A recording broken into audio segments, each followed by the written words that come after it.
Dutangiranye n'umwana utangaje. Ni umwana watangaje benshi, yamamaye mu gihe gitoya. Ni umwana wamenyekanye mu gihe yari ari kuririmba muri korari, afite ijwi ritangaje ndetse ureba afite umuhate utangaje. Uyu mwana mu busanzwe yitwa Nshimiyimana Alegisi, cyangwa nawe umwite Mutagatifu Alegisi, kuko niko akazina k'agasitaziro asigazweho muri iyi minsi. Iwabo ni mu karere ka Burera, yiga mu mwaka wa 3 pirimeri, afite imyaka 7.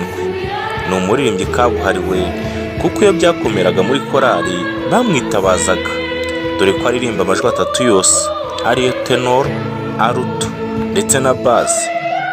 Uyu mwana aratangaje, kandi si ibyo gusa, buriya Nshimiyimana Alegisi uzwi nka Mutagatifu Alegisi muri iyi minsi ntabwo ari impano yo kuririmba yonyine afite. Ese wari wamwumva asetsa? Yumvire nawe. Uyu mwana afite impano nyinshi zitandukanye, azi gutera urwenya, gusetsa kandi anaganira. Itegera amatwi nawe wumve uburyo yari yatumiwe mu kiganiro cya Mukarere ukorera kuri chaîne ya YouTube, akamusetsa akava akitura hasi.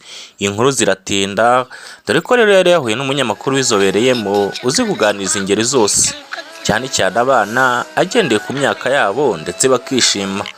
Uyu mwana agira inkuru ziryoshye utamenye aho azikura, ariko bigaragara ko mu buzima busanzwe ari umwana ubohoka, akaba azi kuganira n'abantu bose ndetse anishimye mu buryo bugaragara, nk'uko ku masura ye aba agaragara cyane cyane.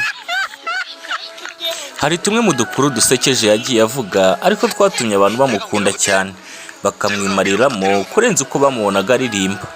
Hari aho yavuze ko yabonye umurozi ari munsi y'urugo iwabo, nawe agafata igishirira kiriho umuriro akakimutera kikamugwa ku kibuno, ngo uwo murozi ngo yarirutse cyane, undi nawe araseka.